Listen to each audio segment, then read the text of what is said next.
commencer par me présenter rapidement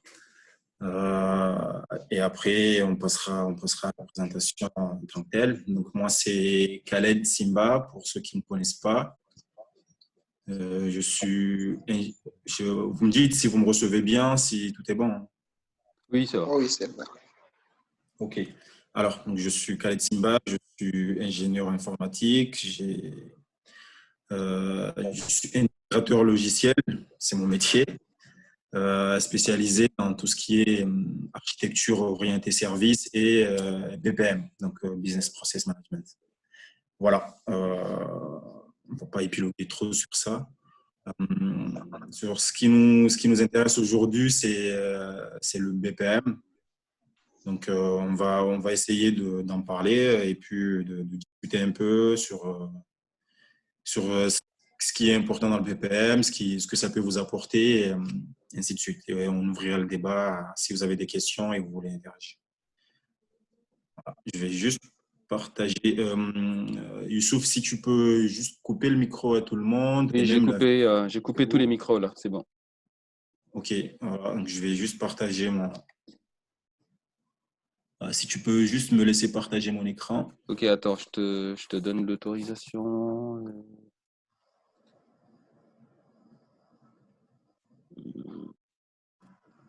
J'ai l'écran.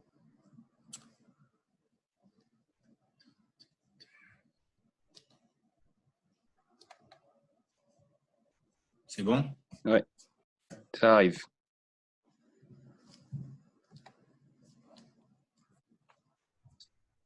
Ok, là, c'est bon. C'est bon pour tout le monde?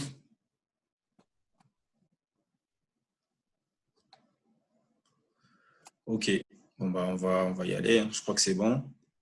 Alors, donc le BPM. Le BPM, ça va être notre sujet d'aujourd'hui. Ça va être on va essayer de faire ça rapide, pas trop nous attarder sur les détails théoriques. Le but étant de vous donner une idée de ce que c'est que le BPM et après vous montrer rapidement une petite partie en partant sur un cas pratique pour voir à peu près qu'est-ce que ça peut vous apporter, comment est-ce que vous pourriez l'utiliser ou comment est-ce que vous pourrez conseiller à quelqu'un de l'utiliser dans vos entreprises, etc. Voilà. Alors, donc, quand on parle de BPM, il y a ce qui revient souvent, c'est donc le BPM, bien sûr, c'est le Business Process Management. C'est la gestion de processus métier. Donc, il y a ce qui revient, c'est le BP. Le BP, le Business Process, processus métier. Donc, on va essayer de le définir un peu parce que c'est ce qui va revenir le plus souvent dans ce qui va suivre. Donc, les process métiers, c'est quoi? C'est une représentation de l'activité humaine. Donc, ça va être un ensemble de tâches, un ensemble d'éléments qui vont se succéder et qui vont permettre à une société ou une organisation d'exécuter un besoin métier de A à Z. Donc, de pouvoir exécuter un besoin métier avec un événement de début, des choses qui vont se passer après, puis un événement de fin. On a des exemples un peu partout dans toutes les sociétés. Il y a du process. Il y a du process métier partout, que ce soit dans les sociétés, que ce soit dans les organismes publics. Des process, il y en a. Donc, le but principal de ces process métiers, c'est, comme je le disais, de répondre à un besoin, produire un service ou tout simplement traiter une demande qui nous a été fournie. Il y a ce qui se répète, il y a un événement de départ, un événement de fin et des choses qui se passent au milieu. Vous devez voir, dans ce que je vous présente à l'écran, tout à droite, vous avez une représentation à peu près graphique d'un process. Là, il s'agit d'un process de coécriture avec des auteurs. Donc, c'est un peu particulier, mais voilà, c'est en gros ce que représente un process. C'est des gens qui interviennent, des tâches, des éléments techniques, des éléments humains qui interagissent ensemble pour donner corps à, à un besoin précis. Pour quel besoin exactement on utilise un business process, on utilise un process métier. Alors, il s'agit pour les process métiers de reproduire des démarches qui sont éprouvées. Donc, dans une société donnée ou dans un organisme donné, ils vont avoir des choses qui sont déjà éprouvées, qui ont déjà été mis en place et qui sont répétitifs. Donc, le but, c'est de dire, bah, OK, là, on sait que à chaque fois, par exemple, qu'on a une demande de facture, voilà comment on procède. On a ces étapes-là à faire. Le déclencheur, c'est telle personne. C'est lui qui va traiter la suite, c'est tel et tel et tel. Il y a tel et tel truc qui vont se passer. Et à la fin, on a tel résultat. Donc, c'est d'abord reproduire des démarches qui sont éprouvées.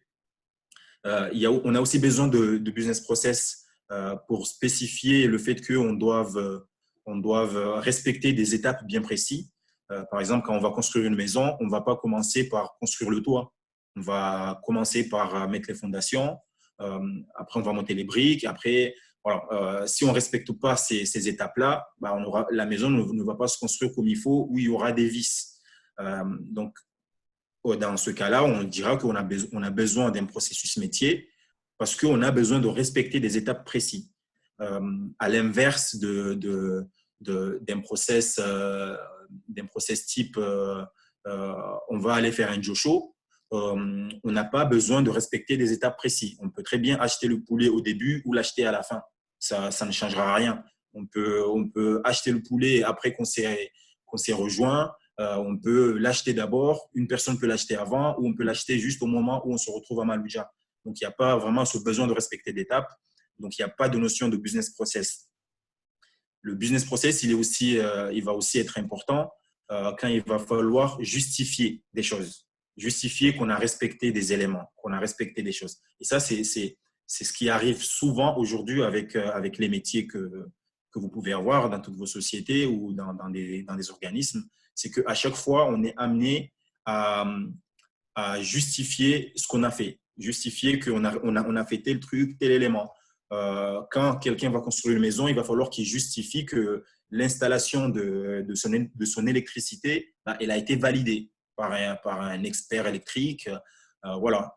Il va falloir que la personne qui gère un parc informatique à l'IUT, par exemple, ou je ne sais pas où, il va falloir qu'il justifie que quand il a installé son parc, il a bien installé des antivirus qui contrôlent tous les éléments qu'il devait contrôler. Donc, il y a ce besoin de justification qui nous sera demandé. Donc, le business process, il rentre aussi dans ce cas de figure. Je vous ai mis une petite définition rapide qui sort de la norme ISO, parce que le business process, bien sûr, c'est normé. Donc, la norme ISO, il nous dit que c'est un ensemble d'activités corrélées ou interactives qui transforment des éléments d'entrée en éléments de sortie. Ce qui est important à retenir, c'est la dernière partie, j'ai envie de dire. Des éléments d'entrée qui produisent des éléments de sortie. Après, bien sûr, il y a les étapes au milieu à respecter, mais on verra. Après, il y a des cas où les étapes ne sont pas vraiment très, très suivies, où on peut avoir un petit mélange, mais ça reste des process. Mais toujours, le plus important, c'est de garder en tête que le business process, c'est ça. C'est cette possibilité d'avoir des éléments d'entrée qui vont nous permettre de produire en sortie quelque chose qui va être utilisable, un service ou une tâche bien précise ou un traitement particulier. Maintenant qu'on a parlé de ce que c'est qu'un process, on va s'intéresser à ce qui est le plus important pour nous aujourd'hui, c'est qu'est-ce que le BPM et pourquoi le BPM et on en fait quoi. Maintenant qu'on sait c'est quoi un process, on sait que dans toutes nos sociétés, on a des process. Là, on va voir pourquoi gérer ces process. Parce que le BPM en soi, comme je le disais, comme le dit sa définition, c'est le management des process. Donc, c'est comment gérer tous nos process et pourquoi les gérer. Pourquoi les gérer? Parce qu'aujourd'hui, on est amené à avoir d'abord beaucoup de process dans les sociétés. Et si on veut prendre de la hauteur pour pouvoir avoir une gestion managériale qui soit le mieux possible, si on veut prendre de la hauteur pour gérer notre société, on a besoin de savoir qu'est-ce qu'on fait dans notre société.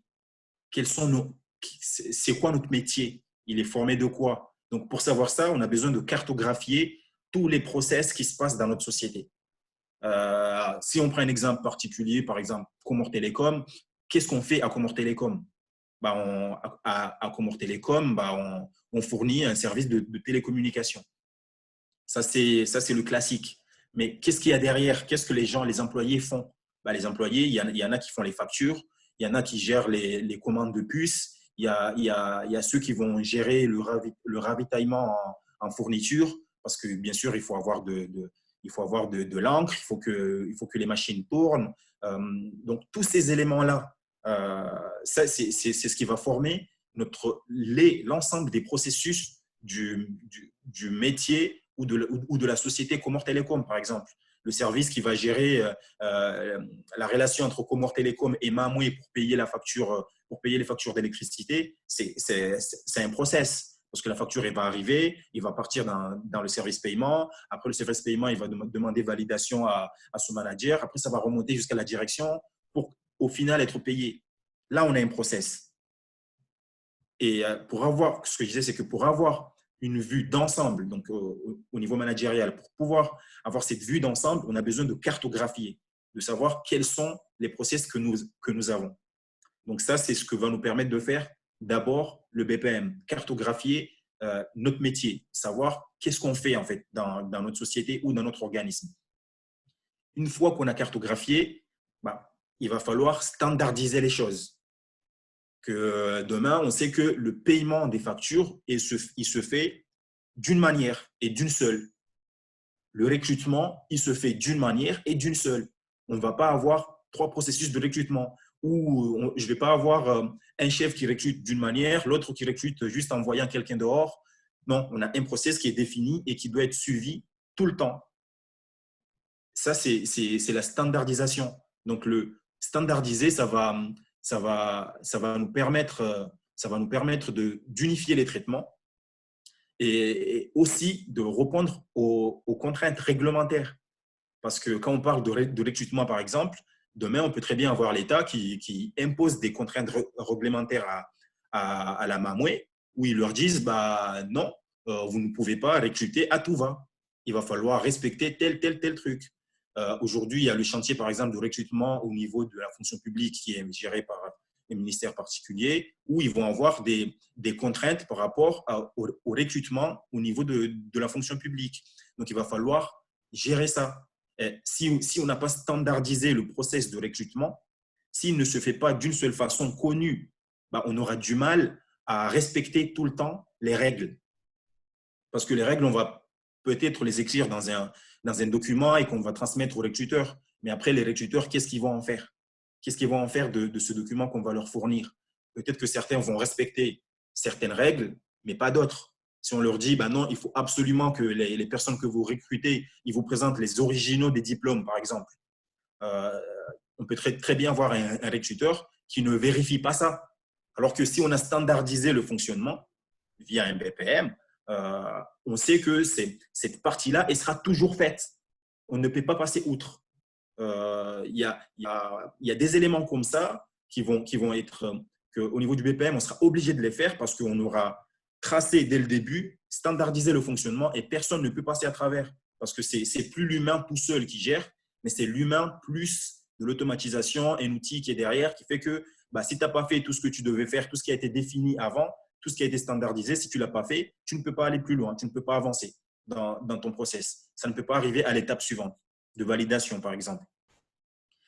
Donc le BPM, qu'est-ce qui va nous permettre aussi, et c'est là où c'est le plus important, c'est d'améliorer notre productivité. Que ce soit au niveau au niveau quantitatif ou qualitatif. Aujourd'hui, ça, c'est un peu ce que recherche toute société, c'est améliorer sa productivité pour être rentable. Bah, le BPM va nous permettre de faire ça en s'assurant qu'aujourd'hui, toutes les personnes qui ont été recrutées ou affectées à un poste, ils sont utilisés à bon escient. Qu'aujourd'hui, je ne vais pas me retrouver avec trois personnes qui ont été recrutées pour gérer la facturation. Par exemple, si je prends l'exemple de Mamoué, il y a trois personnes qui gèrent la facturation cliente, mais il ne faut pas que ces trois personnes-là se retrouvent les bras croisés ou qu'il n'y en ait qu'un seul qui travaille et que les autres, bah, ils ne font rien parce qu'il n'y a pas beaucoup de choses. Eh bien, le BPM va me permettre d'assurer ça. Comment? Il va me permettre d'avoir des graphiques ou d'avoir ce qu'on appelle des KPI, donc des éléments chiffrés, des tableaux de bord qui vont me permettre de voir que, bah, en fait, dans mes trois ressources, il n'y en a qu'un seul qui est vraiment productif. Et ça tient quand même. Donc, au final, je n'ai pas besoin de trois ressources pour faire cette tâche. Une seule me suffit. Donc, je vais enlever les deux autres et je vais les mettre ailleurs. Et c'est ça la productivité. C'est que je suis capable de dire que pour cette tâche-là, je vais garder qu'une seule ressource. Les deux autres, je vais les affecter dans d'autres ressources. Parce que le BPM m'a permis de voir qu'une ressource seule suffit. Et ça va aussi me permettre de faire l'inverse, de voir que j'ai trop de tâches qui arrivent et qu'au final, mes trois ressources, ils mettent trop de temps à les traiter. Parce que j'ai un nombre élevé de tâches qui sont arrivées à l'entrée et ce qui fait qu'eux, ils sont un peu débordés. Ils ont trop de trucs à faire. Et là, ça va me permettre de me dire, bah, il faut que j'augmente mes ressources pour ces tâches-là bien précises. Voilà. Donc, ça va aider à la productivité. Ça va permettre de pouvoir gérer les ressources et le volume dans un but de produire plus et produire à moindre coût et dans des délais rapprochés.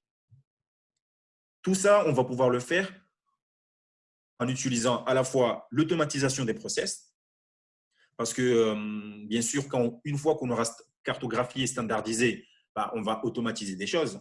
Il y a des choses sur lesquelles on va se rendre compte qu'il n'y a pas besoin de l'humain pour faire ça. Donc, on va les rendre automatiques, ce qui va permettre au process d'aller vite, d'éviter le maximum possible des choses qui sont faites par l'humain, ce qui va permettre de traiter les tâches et les choses qui arrivent rapidement. Et on va surtout aussi mettre en place des règles métiers. Donc, les moteurs de BPM vont nous permettre de jouer sur les règles métiers. Donc, au lieu que ce soit une personne qui arrive et qui va, par exemple, décider sur tel critère, on va faire une diminution de la facture ou pas, eh bien, on ne laisse pas à l'humain cette possibilité-là. On va l'automatiser. On va dire que voilà, pour un client qui arrive, par exemple, pour un client qui arrive et qui a 10 ans avec nous, eh ben, s'il arrive et qu'il a 3 ans de facture impayée, mais qu'il a 10 ans chez nous, eh ben, on va lui faire une réduction de 20% pour lui permettre de payer sa facture.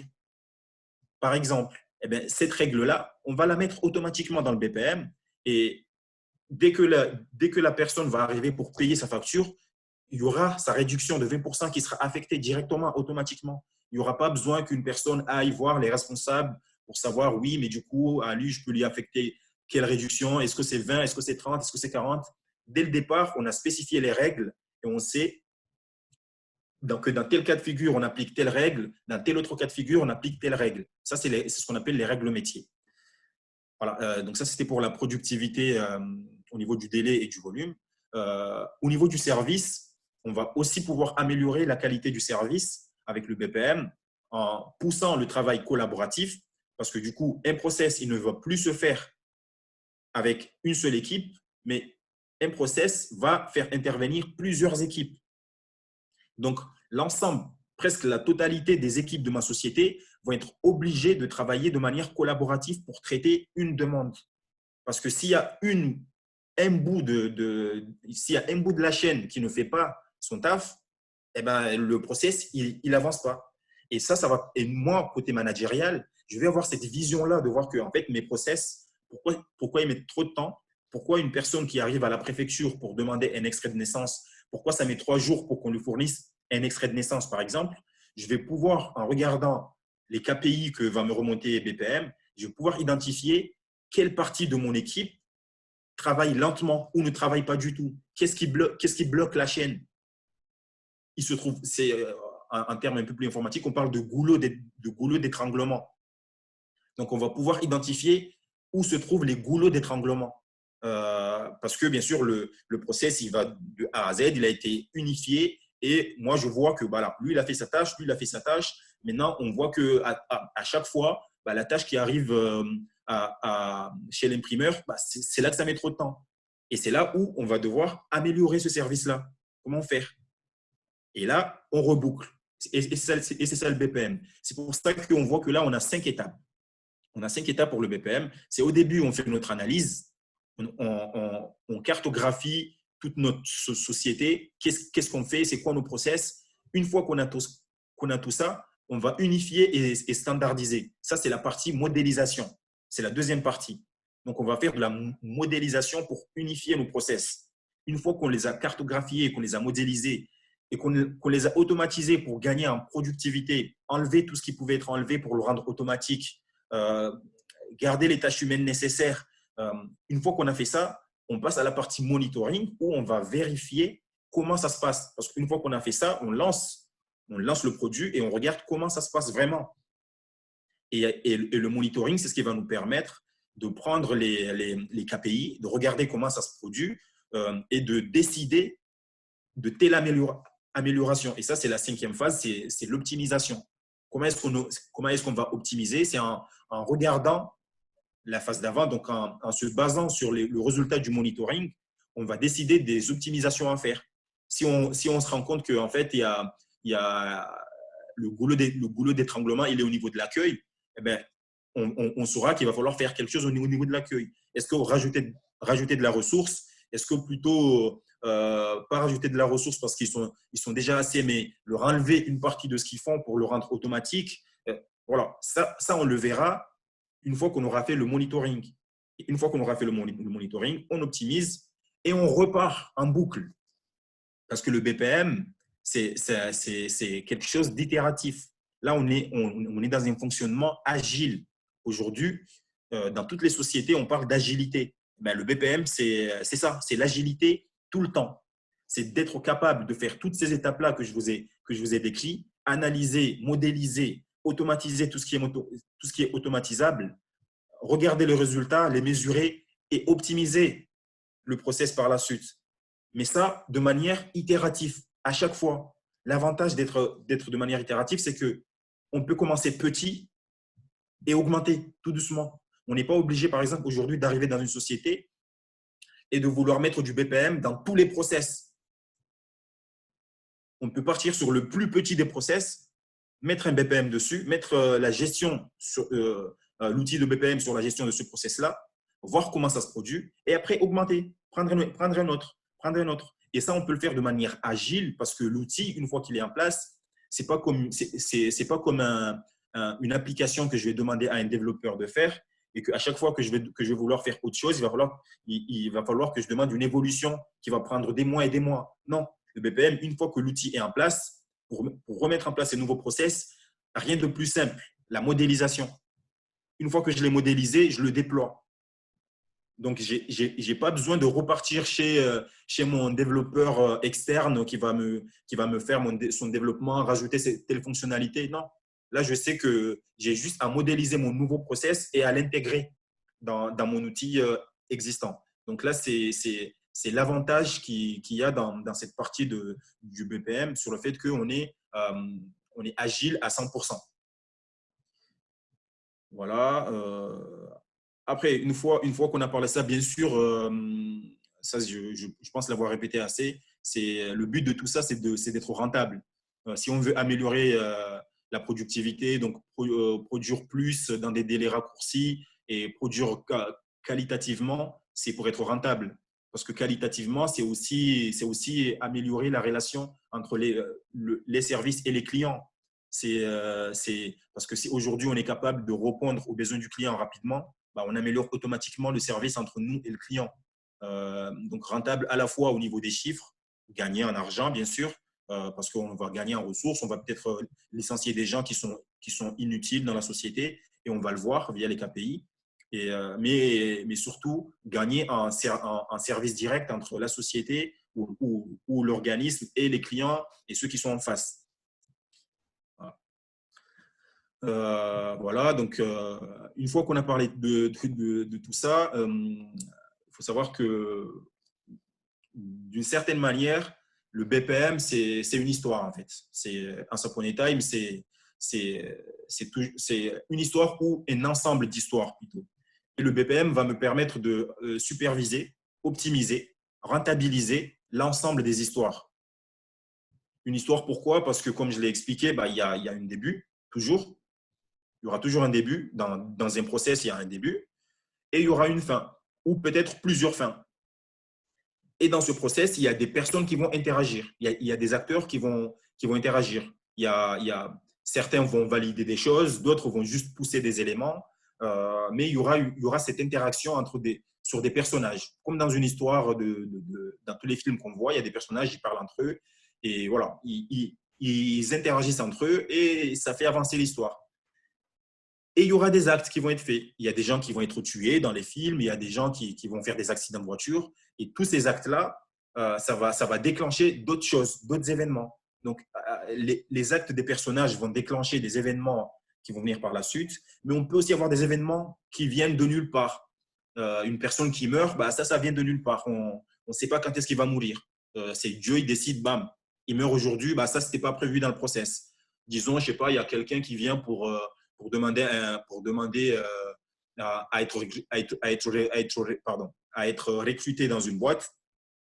Et une fois que le processus de recrutement a été lancé, 3 jours après, la personne meurt. Ça, ce n'était pas prévu dans le process. Et bien, le BPM, c'est de pouvoir intégrer tous ces événements-là, toutes ces étapes-là, même les étapes qu'on ne sait pas, même l'imprévu, pouvoir l'intégrer, pouvoir dire que voilà, demain, si la personne que je devais recruter meurt, qu'est-ce que je fais?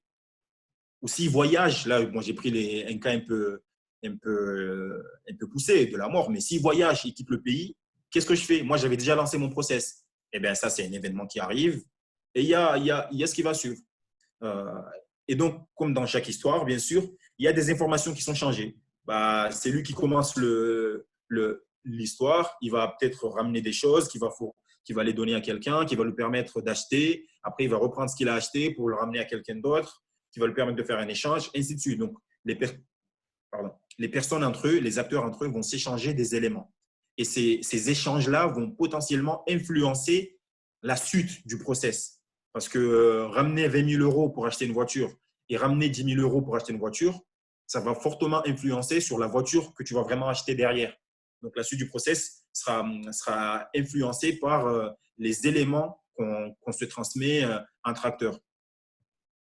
Voilà. Donc là, je vous ai mis un exemple assez parlant.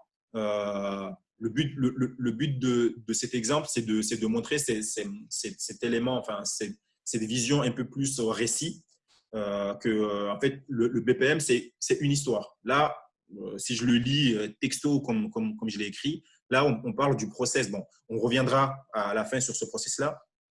Mais là, on parle du process de l'hospitalisation, le process des urgences de El Marouf, par exemple. Ça commence à un moment. Après, il y a des choses qui se font. On arrive aux urgences, on doit faire ci, on doit faire ça, on doit y accéder. Après, si on n'a pas ça, on ne peut pas faire ça. Après, il y a l'infirmier qui nous voit. Après, il va nous rediriger vers le médecin, et ainsi de suite. Donc, ça, c'est l'ensemble de l'histoire. Et il y aura une fin. La fin, c'est soit on est mort, c'est soit on a été transféré dans un service d'hospitalisation, donc on a quitté les urgences pour aller dans un service d'hospitalisation. Ça peut être un service d'hospitalisation particulier, comme Dubaï, par exemple, mais ça peut être un service externe, donc on peut demander à être évacué, par exemple. Donc, tout ça, c'est des fins, parce que le process en soi, il commence quand tu arrives aux urgences et il finit quand tu quittes les urgences. Ça, c'est le process des urgences d'El Marouf. Maintenant, une fois qu'on a l'histoire, une fois qu'on nous a raconté l'histoire, ce qu'il faut faire, c'est aller dans cette histoire récupérer l'ensemble des éléments qui sont dedans. Qu'est-ce qui nous intéresse dedans? Donc, il y a 4, voire 5 éléments essentiels qu'il faut détecter dans chaque histoire qu'on veut processer. D'abord, les acteurs, qui va intervenir. Et bien sûr, il y a des moments où on a des acteurs qui n'apparaissent pas texto dans l'histoire comme elle est décrite, mais qu'il va falloir deviner nous-mêmes. Sur une tournure de phrase, on va comprendre qu'en fait, il y a un acteur qui est là, mais qui est invisible. Souvent, c'est les acteurs qui vont être sur des tâches automatisables, parce qu'une tâche automatique, ça reste une tâche. Donc, s'il y a un acteur qui est derrière, c'est l'automate. Donc, il y a les acteurs, il y a les actions. Qu'est-ce qui va être fait? L'infirmière, là, par exemple, j'ai surligné examine. L'infirmière examine. Ça, c'est une action.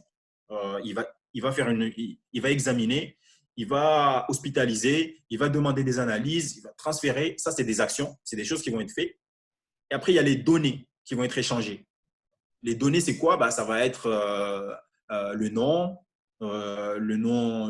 quand tu arrives, ton dossier médical. Ça, c'est des données qui vont être transmises d'un acteur à un autre. Donc, c'est des choses qui vont passer parmi presque toutes les personnes qui vont intervenir dans le process. Et avec ça, il y a l'enchaînement, qui est une donnée assez particulière, qui dans le texte, on le voit un peu particulièrement, c'est tout ce qui est conjonction de coordination, des actions, des termes un peu, par exemple, évacuation immédiate. Ça, c'est ce qu'on appelle des enchaînements. Parce que immédiate, je sais que ça doit se faire tout de suite. Si j'ai une coordination d'exclusion, un ou un et, je sais que là, je vais avoir telle chose ou telle chose, ou bien je vais avoir si j'ai un et, ça va être les deux à la fois, je vais avoir du parallèle. Donc, c'est ces éléments-là qu'il faut être capable de détecter tout de suite dès qu'on nous a raconté l'histoire. Dès que tu arrives dans une société et qu'on te raconte une histoire, tu dis voilà, mon process, c'est ça. Je reçois des commandes. Une fois que j'ai ces commandes, je fais ça. Après, je les envoie à telle personne, puis telle personne. Et à la fin, j'ai tel résultat. Ce qu'il faut faire, c'est détecter dans ce récit-là, dans cette histoire qu'on nous a racontée, tous ces éléments-là. Les acteurs, les actions, quelles données vont transiter et comment est-ce que ça va s'enchaîner. Comment les actions vont s'enchaîner les unes des autres. Voilà. Et ça, en fait, tout ça, c'est le travail de modélisation. Donc, je ne sais pas si vous vous souvenez, c'est dans les 5 étapes que j'ai présentées au début du BPM. Il y a 5 étapes et c'est la deuxième étape. En fait, la deuxième étape, c'est la plus importante. C'est la modélisation. Parce qu'une fois qu'on a modélisé, après, on laisse l'outil tourner. Après, ce qui reste, c'est du management. C'est regarder les KPI, prendre des décisions automatiques. Voilà, ça reste de la partie management. Mais pour la mise en place, le plus important et le nerf de la guerre, c'est ça. C'est modéliser. Comment est-ce que je modélise? Et ça, il faut à la fois de la qualité, parce que si tu rates ta modélisation, tu as tout raté. Si tu rates tes enchaînements, si tu prends des mauvais enchaînements, tu rates tout ton process. Donc, pour faire la modélisation, il va falloir rester conforme aux attentes du client, ne pas changer le besoin du client, ne pas prendre des raccourcis parce que ça va peut-être nous faciliter des choses. Il faut être capable de modéliser ça, mais tout en restant le plus conforme possible à ce qu'a demandé le client. Quitte à peut-être demander au client de faire quelques évolutions sur son point de vue, sur sa manière dont il voyait son process, parce que tu le proposes de l'amélioration, mais il faut que ça soit validé par le client. Il faut que ça respecte ce que veut le client derrière, ce que veut la société. Quand je parle du client, je parle de la société ou l'organisme sur lequel tu es en train de mettre en place un process. Donc, il faut éviter les raccourcis. Par exemple, dans le cas de El Marouf, par exemple, tout de suite, on arrive et on oublie le brancardier. Il ne faut pas l'oublier, le brancardier, parce qu'il a son importance dans le process. Quand tu amènes quelqu'un à El Marouf, est-ce qu'il y a un brancardier qui va venir le récupérer? Ou inversement, il ne faut pas en rajouter. Par exemple, à El Marouf, il n'y a pas de brancardier. Tu arrives, tu prends la personne toi-même et tu vas aller le poser sur la chaise chez l'infirmier. Il ne faut pas que tu rajoutes un service de brancardier qui n'existe pas. Voilà, ça, c'est ces choses-là qu'il faut savoir respecter quand on fait la modélisation. Donc, c'est assez normé. Il faut savoir le faire. Mais bon, après, on y arrive toujours, comme dans tous les process. Si on respecte les bonnes pratiques et les méthodologies, on y arrive. Mais le mot d'ordre, c'est de respecter les normes. C'est de respecter les normes qui ont été établies. Une fois qu'on respecte les normes, on arrive avec des choses qui sont bien modélisées et qui peuvent très bien passer de la modélisation à l'automatisation, etc. Et en parlant de normes, on parle de BPMN. Donc BPMN, je pense que j'en parle juste après, oui. Donc le BPMN, en gros, c'est la norme qui a été mise en place qui permet de modéliser tous les process métiers. Donc le BPMN, il a été avancé et soutenu par le groupe OMG. Le groupe OMG, c'est un groupe international qui est formé de plusieurs experts et qui se charge de mettre en place ce genre d'éléments, ce genre de choses, ce genre de normes-là, de normaliser. Il se charge de normaliser les choses. Notamment, c'est l'OMG qui est en charge et qui a validé et qui gère la norme UML, qui est assez connue de tous les développeurs. UML pour Unified Modeling Language. Donc, c'est l'EMG qui a validé le BPMN. Donc, le but du BPMN, c'est de proposer une manière de modéliser le process qui va être à la fois compréhensible par le métier, donc les personnes qui n'ont rien à voir avec l'informatique, mais qui vont vraiment faire le travail. Quand je parle du métier, par exemple, dans le cas de El Marouf, le métier, c'est les infirmiers, c'est les docteurs, c'est les agents administratifs de El Marouf. Donc, il va falloir proposer une notation, une norme pour modéliser le process de telle manière à ce que ce soit à la fois compréhensible par le métier, aussi par le développeur qui va le développer, et aussi par les outils de BPM. Donc, aujourd'hui, tout ou presque la quasi-totalité des outils BPM qui existent dans le marché, ils respectent le BPMN. Et d'ailleurs, quand viendra le moment de choisir un outil, il faut prendre un outil qui respecte le BPMN. Parce que si demain, on veut changer d'outil et qu'en fait, l'outil qu'on avait choisi ne respectait pas le BPMN, on doit tout recommencer. Alors que si ça respectait déjà le BPMN, on aura toujours les mêmes process. On ne va pas changer nos process. On aura juste à aller changer d'un outil à l'autre sans avoir beaucoup d'impact. Parce qu'on aurait par avance respecté le BPMN. La facilité qui vient aussi avec le BPMN, c'est cette possibilité ou cette facilité de traduction entre une modélisation écrite de manière texte vers quelque chose d'exécutable. Donc, le BPMN, en tout cas les outils de BPM aujourd'hui, font en sorte qu'avec une modélisation graphique, parce qu'il ne faut pas oublier, on a dit que les process, c'est des choses qui sont représentées graphiquement. Donc, les outils de BPM font en sorte à ce que les représentations graphiques ils puissent être exécutables tout de suite. Donc, on n'est pas obligé après, derrière, de revenir reprendre par exemple, si je prends le diagramme qui est là dans l'image, si je le prends tel quel et que je veux l'exécuter, par exemple, dans autre chose qui n'a rien à voir avec le BPM, il va falloir que je retransforme tout ça en langage informatique. Alors que là, avec les outils BPM, le BPMN facilite cette transition d'avoir juste modéliser le graphique et après, ça le transforme automatiquement en quelque chose d'exécutable. On y arrive tout doucement à ce qui est très important. Je ne sais plus, il nous reste combien de minutes là, Youssouf? Si tu peux activer ton micro.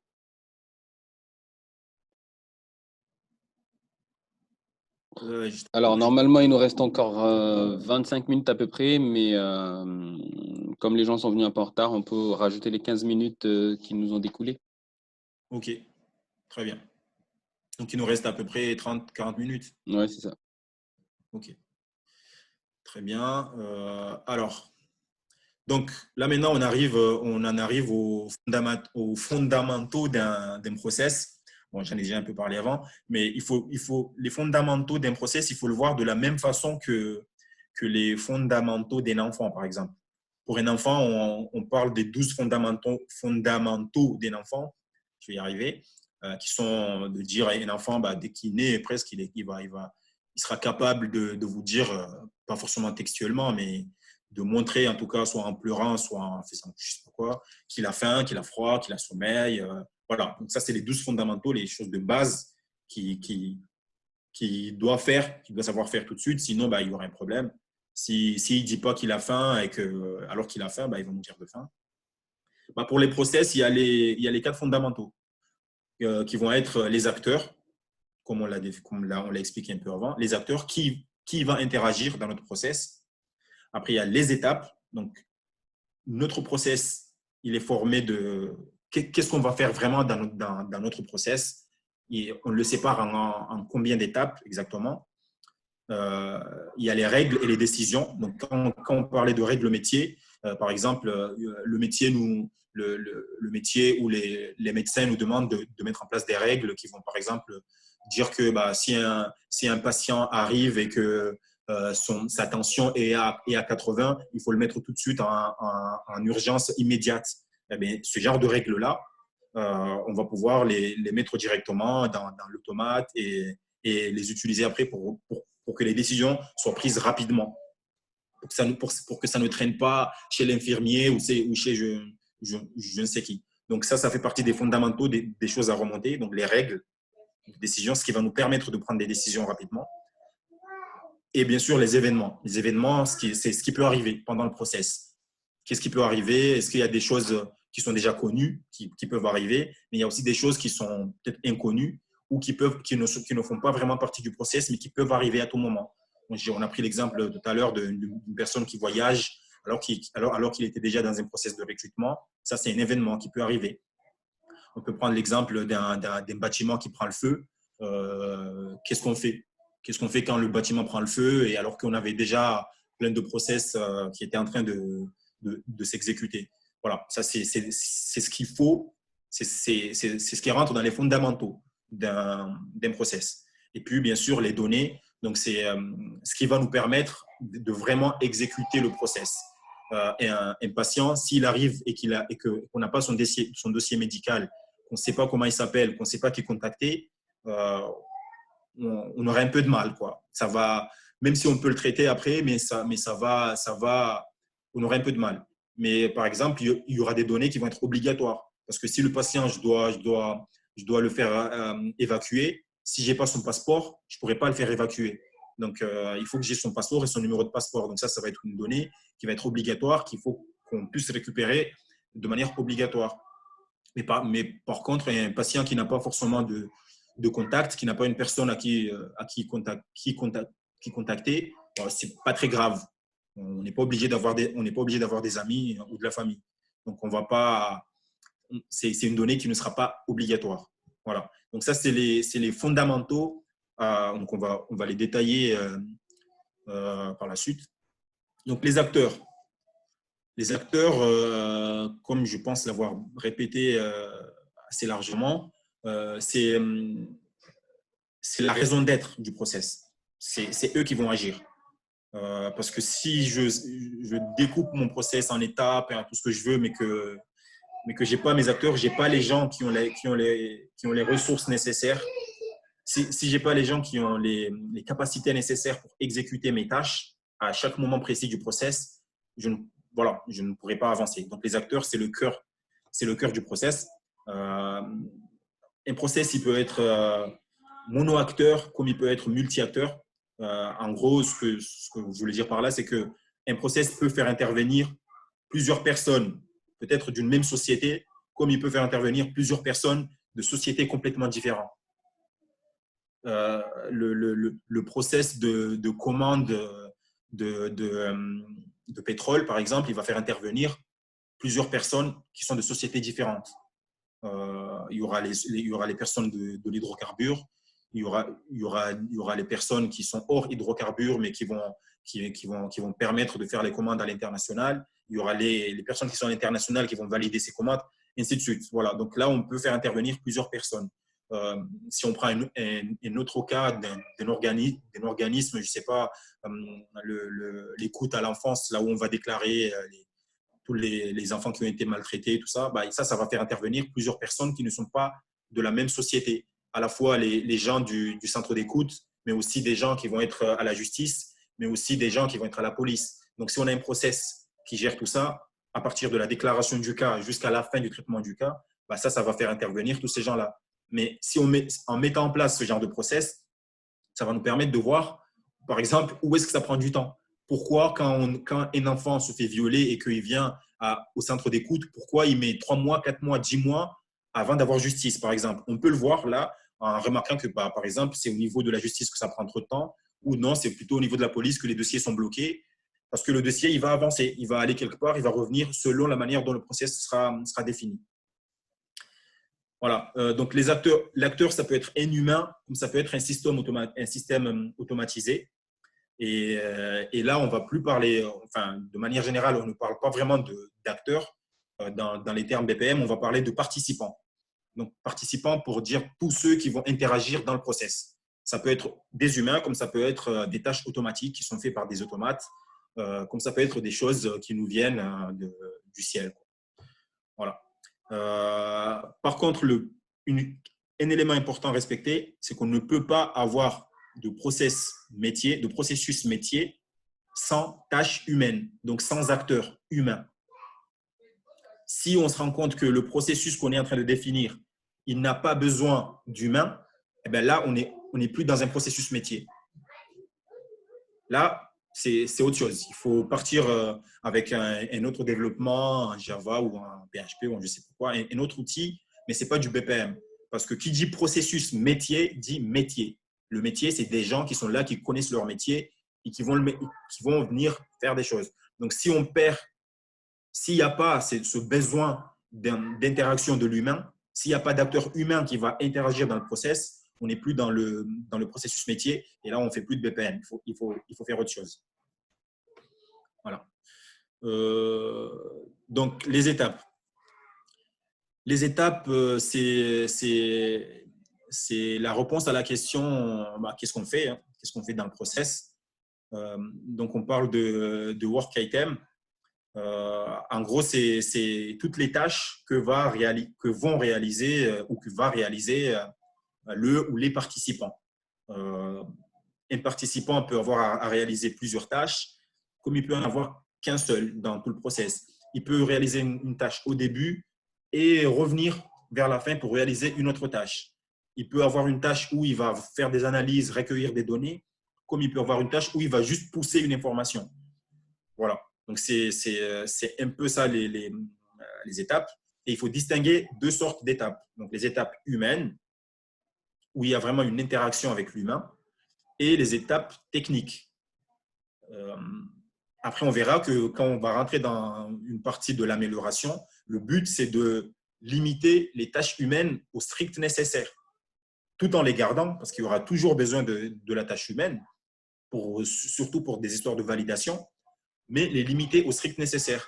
Le but, par exemple, c'est de faciliter la tâche à la personne qui va gérer la réception des dossiers de recrutement, par exemple, si on prend le cas de recrutement. Dossier de recrutement qui arrive, on va gérer ça, on va lui donner la possibilité, on va lui faciliter sa gestion.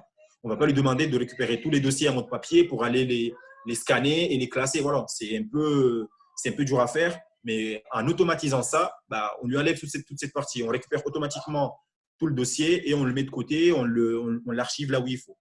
Voilà, ça c'est c'est pour la mise en place des tâches techniques. Mais il y aura toujours des tâches humaines à exécuter.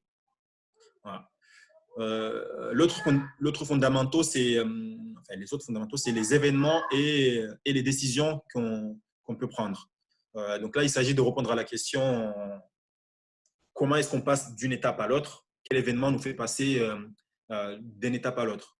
Donc les événements, ils peuvent être internes au process. Donc ça peut être des décisions qui sont prises, qui font qu'on passe à une étape. Mais ils peuvent aussi être externes. Par exemple, les événements, une personne qui arrive et qui dépose une personne, enfin un patient aux urgences, c'est un événement. C'est un événement qui est externe au process. ces événements-là, ils peuvent se produire à n'importe quel moment, au début, au milieu ou à la fin du process. Ils peuvent être prévus dans le process comme ils peuvent arriver comme ça. C'est des événements qui sont pas prévus. Et ça, ils sont un peu particuliers. Il faut les gérer un peu de manière un peu particulière. Voilà. Mais en gros, les événements et les décisions, surtout les décisions, vont nous permettre de relier les étapes entre elles. Et là, quand on va commencer à relier les étapes, là, on va parler de routage.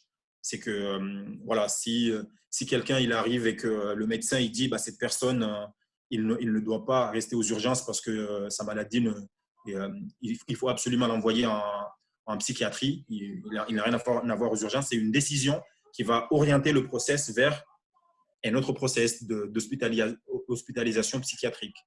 Mais il peut prendre une autre décision de dire, bah non, cette personne, il faut l'évacuer tout de suite. Il faut l'évacuer en France, tant qu'à faire.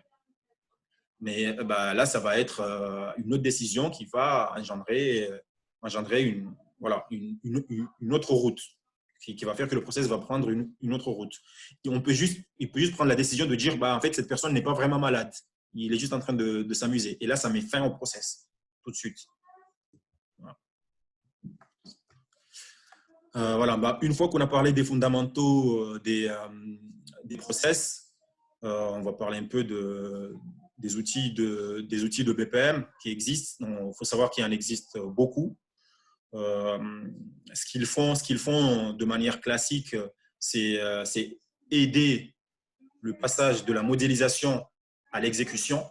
Donc, comme je l'expliquais aujourd'hui, la norme BPMN permet de modéliser et permet à la fois aux outils de pouvoir transformer cette modélisation tout de suite en quelque chose d'exécutable. On parle de BPEL, c'est le Business Process Execution.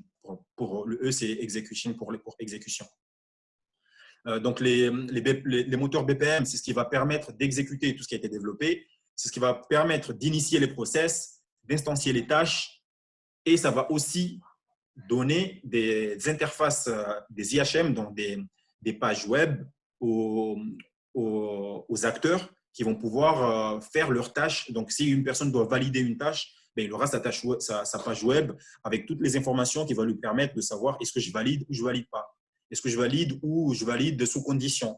Voilà, donc il y aura le moteur BPM va donner la possibilité d'avoir ces IHM-là. Donc, à la fois ce qui va fonctionner en back-end, mais aussi ce qui va être en front-end. Donc, back-end, front-end, pour ceux qui ne sont pas développeurs, c'est ce qui va tourner derrière, donc ce qui est vraiment dans l'exécution du process en lui-même. Et front-end, c'est toute la partie IHM qui est visible par la personne qui va devoir exécuter telle tâche. Les moteurs BPM, ils vont aussi nous permettre de gérer les utilisateurs. Parce qu'il faut savoir qu'il ne suffit pas d'avoir des acteurs. Ces acteurs-là, il faut les gérer. On peut leur donner des droits spécifiques. Ils vont avoir le droit de voir certaines choses et pas d'autres. Certains acteurs verront tous les process, d'autres ne verront pas tous les process. Donc, il y a une histoire de droits à gérer. Et aussi, les moteurs BPM vont nous permettre, et c'est plus important, de gérer toute la partie qui est à la fin, du cycle itératif, qui est le monitoring. Donc, regarder comment le process se passe, combien de temps ça met, est-ce que j'ai des choses à améliorer, tel acteur qui est censé traiter telle tâche, en combien de temps il les traite, pourquoi il les traite comme ça. Donc, c'est ce qui va me permettre d'avoir tous ces chiffres-là. Donc, c'est le moteur BPM qui va me permettre. Et là, moi, je n'ai rien à faire.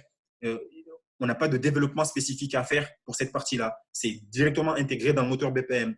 À partir du moment où j'ai décrit mon process et que je l'ai intégré dans le moteur BPM, bah, le moteur BPM va lui-même me sortir tous ces chiffres, tous ces KPI qui vont me permettre de voir où est-ce que j'ai des goulots d'étranglement et quoi faire d'autre quoi faire pour les améliorer.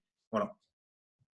C'est la partie en gris, je l'ai mise là juste pour information, mais c'est quelque chose qui sera utile pour la partie développement, pour voilà, savoir qu'il y a il y aura une partie runtime et une partie design où on va vraiment développer. Bon, ça, c'est pas très important. On pourra pousser après pour ceux qui sont intéressés. Donc, pour aujourd'hui, il y a beaucoup de moteurs qui existent. Mais on va dire là, j'ai essayé de citer quelques-uns qui occupent vraiment le marché. Il y a AMX BPM, Bonita, Red Hat, il y a Software AG, il y a Software AG, il y a aussi IBM qui ont aussi un outil BPM. Mais il y en a aussi d'autres qui sont beaucoup plus. Ça, c'est les grosses que j'ai mis là, mais il y en a aussi d'autres qui sont accessibles en SAS, service j'ai oublié, je ne sais même plus comment on dit. Enfin, bref, c'est pas le plus important. Software as a service. Software as a service. Donc, il y en a aussi qui sont accessibles en software as a service, donc, sur lequel on n'a rien à installer, mais on y accède directement sur des choses qui sont déjà installées sur d'autres serveurs. Voilà. Ah oui, je vais juste faire un point spécifique sur Bonitasoft. Le Bonitasoft, il a la particularité d'être en licence libre.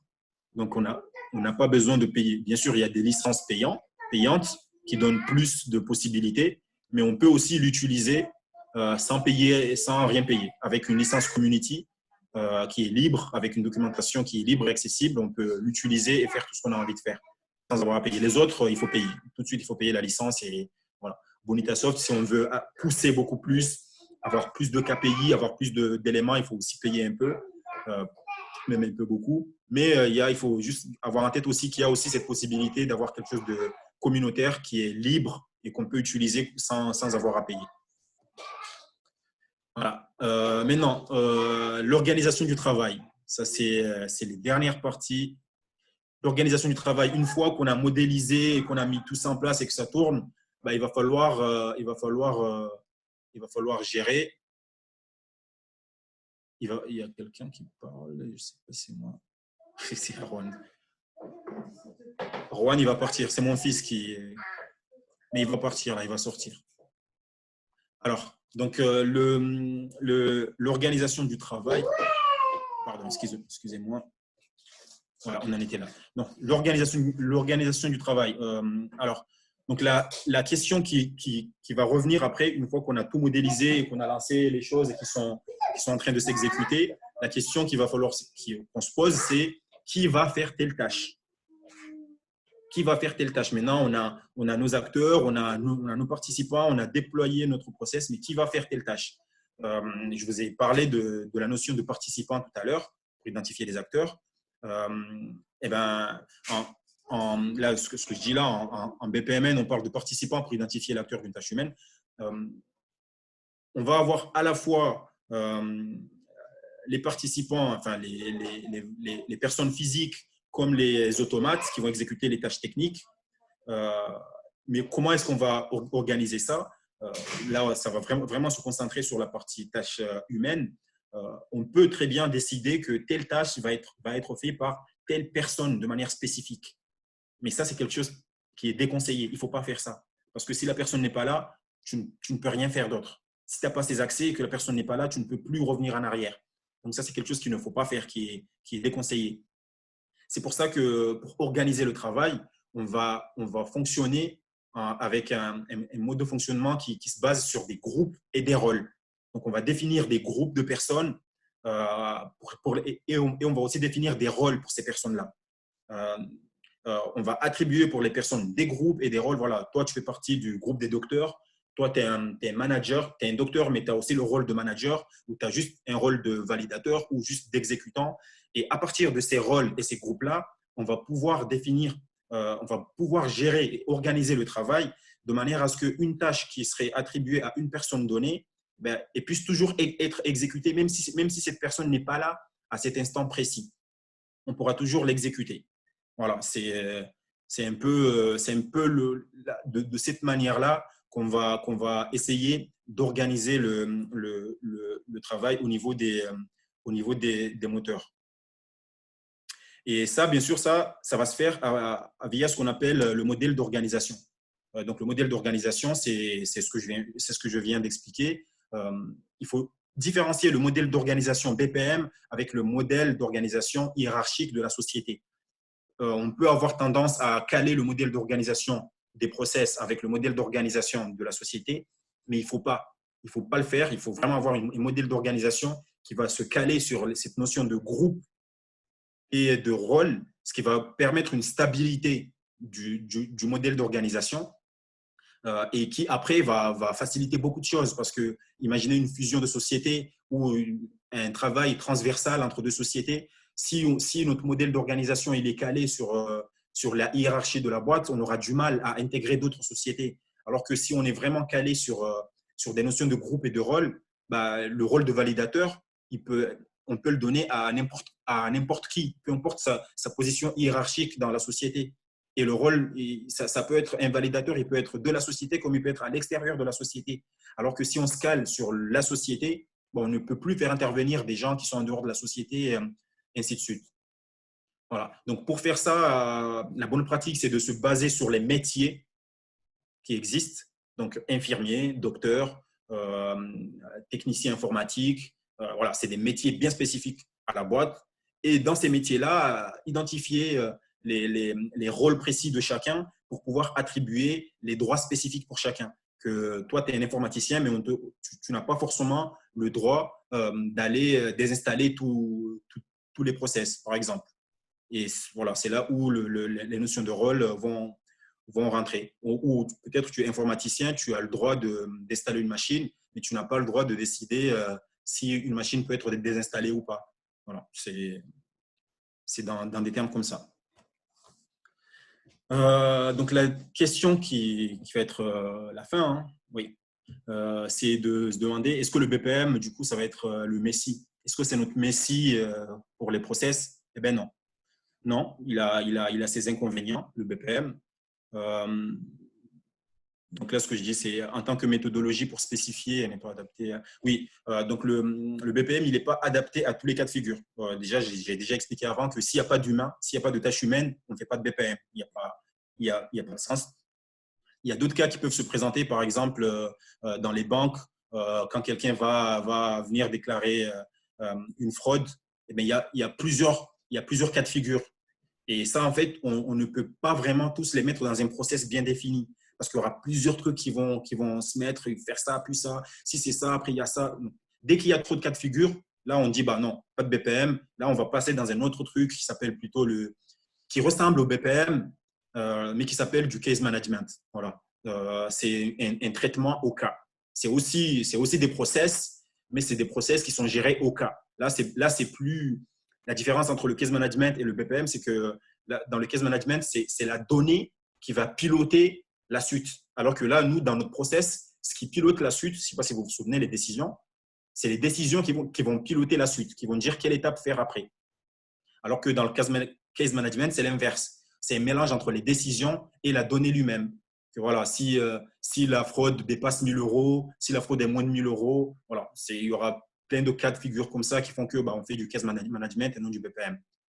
Aujourd'hui, il y a des outils qui font du BPM comme Bonita, par exemple, qui permettent à la fois de mixer les deux, de faire dans le même outil du BPM et du case management. Ils appellent ça l'adaptative case management. Donc, c'est du BPM, case management mélangé. Voilà, parce qu'eux, ils se sont dit qu'au final, ça revenait au même. Donc, pourquoi avoir deux outils différents? Ils ont inclus tout dans le même truc. Donc, avec Bonita, qui est libre, comme je l'ai expliqué, on peut à la fois faire du BPM avec des décisions qui poussent le process et du case management avec des données qui vont pousser le process. Voilà. Je pense que j'ai fait un peu le tour sur. Enfin, il y a encore beaucoup de choses à dire sur le BPM, mais bon, on ne peut pas tout dire en 1 heure, c'est pas assez. J'ai essayé de toucher au plus important qui était la partie modélisation. D'ailleurs, on va passer à un cas pratique dont j'avais parlé au début, le cas de El Marouf. Donc, El Marouf et les urgences d'El Marouf, c'est un cas pratique qu'on va essayer d'appliquer là rapidement. Il nous reste combien de temps, Youssouf?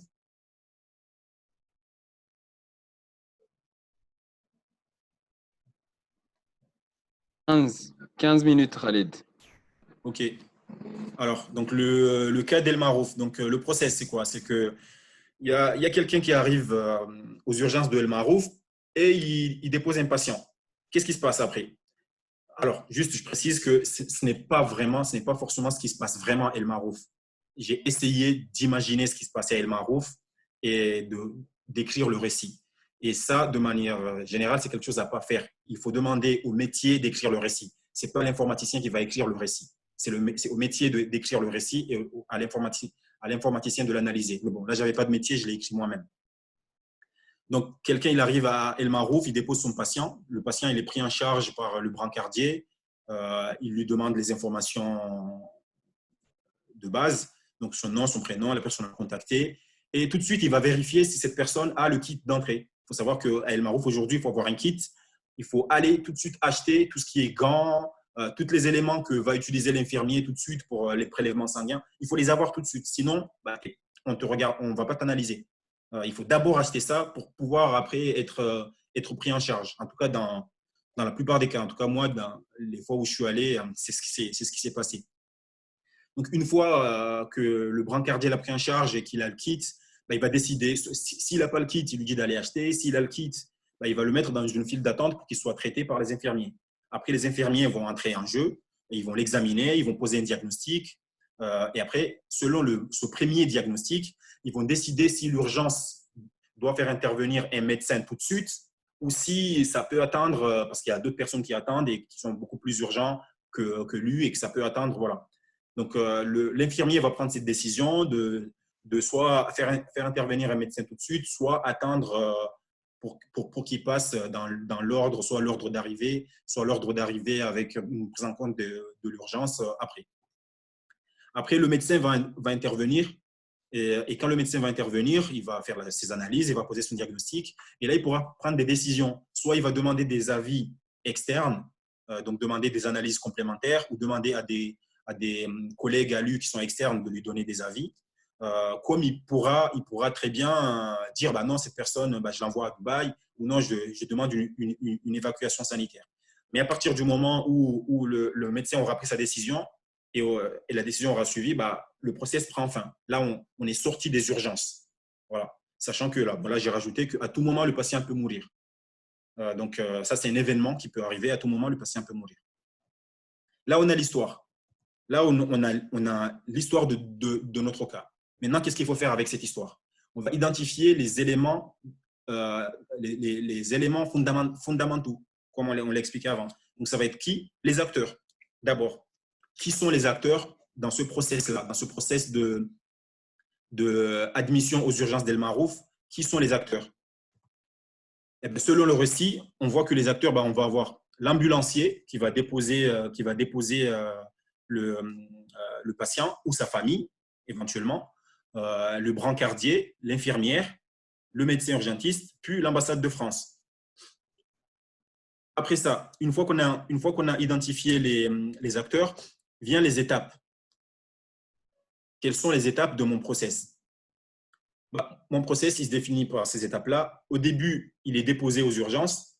Après, il est pris en charge par un brancardier qui va prendre des éléments, son nom, son prénom et tout son dossier médical et tout ce qui va avec. Après, le brancardier va l'envoyer chez l'infirmier et l'infirmier va le prendre en charge. Donc, l'infirmier va poser son analyse.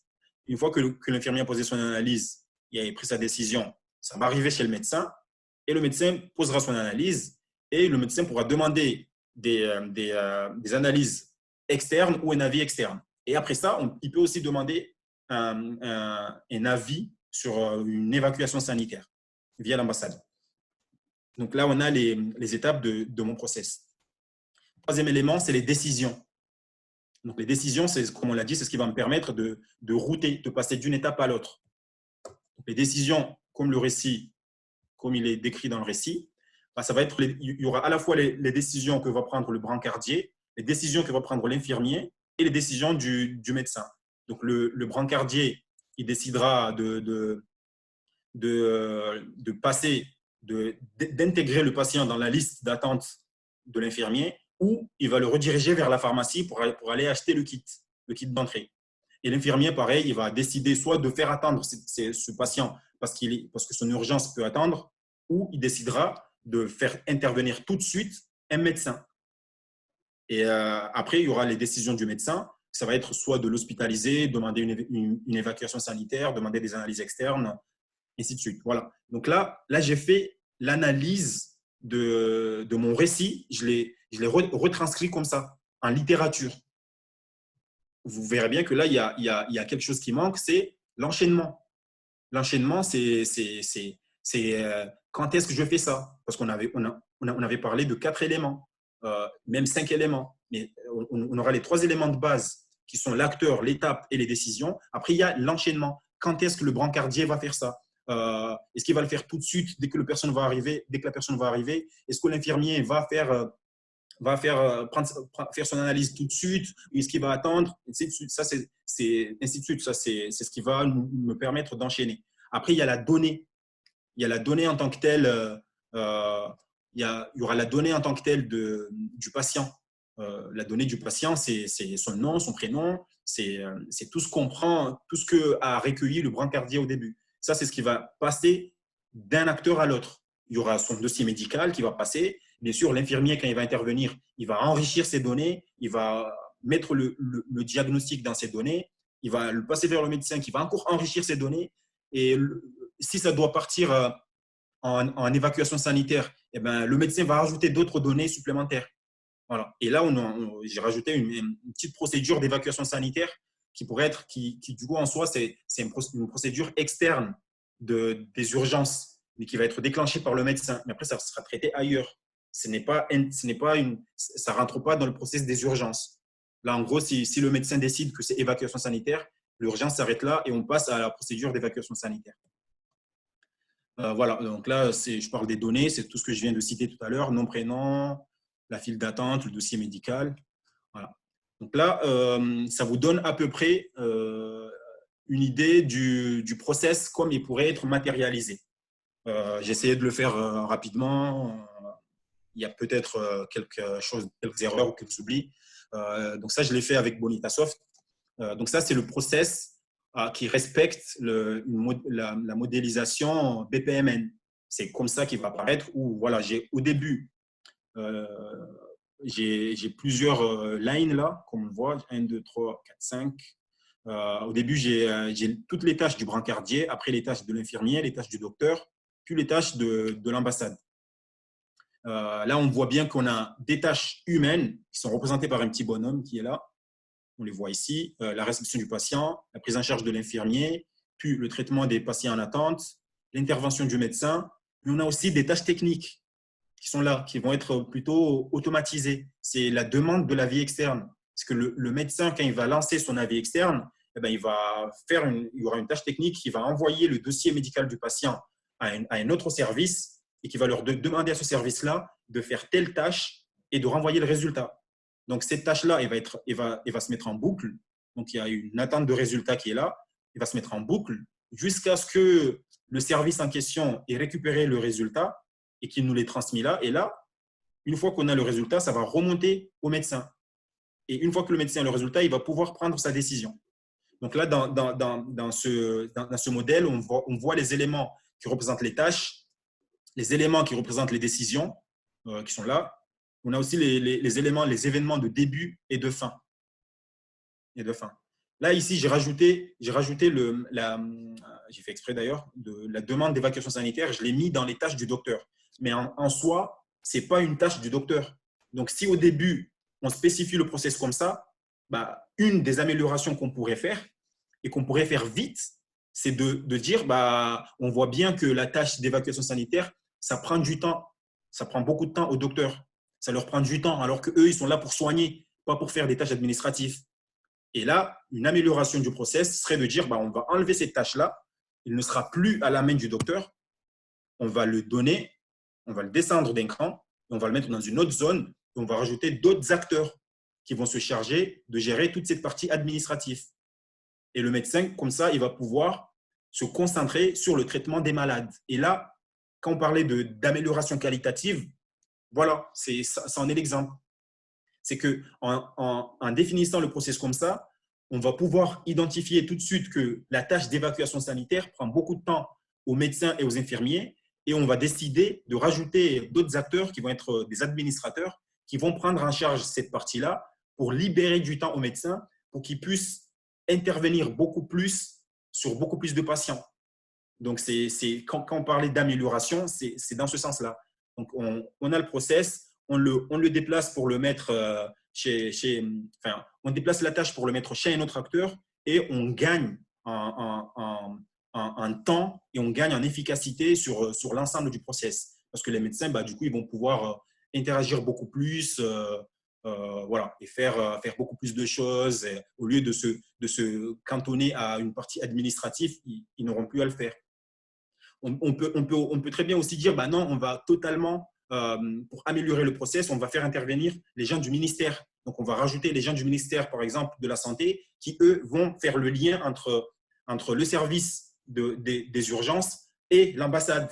Mais ça, pour pouvoir le faire, il faut déjà qu'on puisse identifier que par exemple, le traitement entre le service de El Marouf et l'ambassade n'est pas optimal. Et de se dire, on a besoin d'avoir un intermédiaire qui est le ministère pour permettre que les dossiers soient beaucoup plus fluides et beaucoup plus simples à traiter.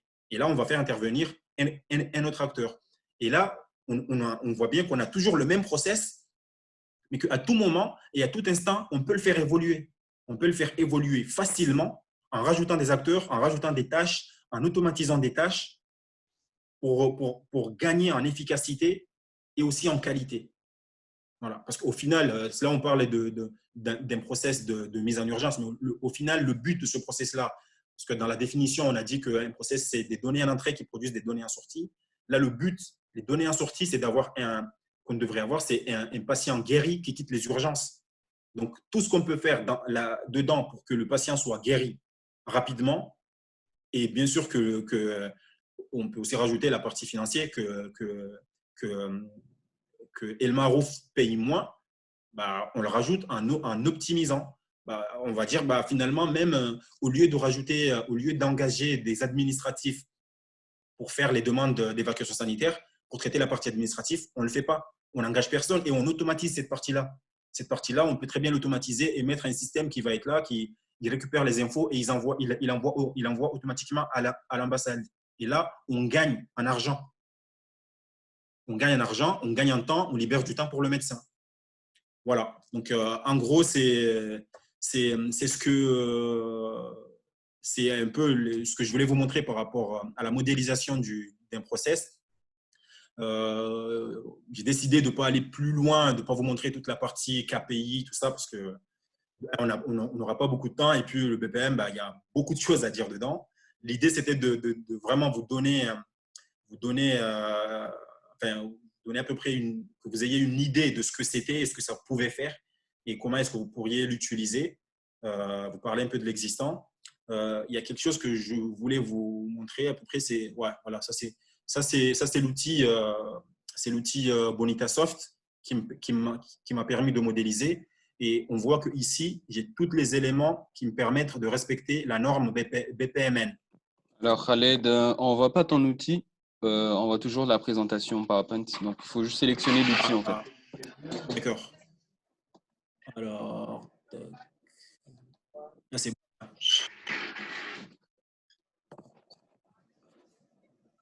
Oui, là, c'est bon. Là, on a le BPMN.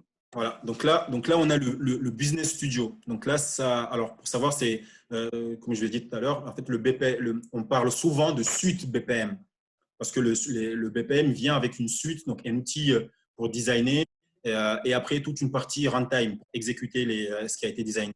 Donc là, on est au niveau du BPM qui va me permettre de modéliser mon process, donc de passer de toute la partie théorique, le récit que j'ai eu au début, que j'ai après identifié les acteurs. Donc, ça va me permettre de venir ici et de le mettre.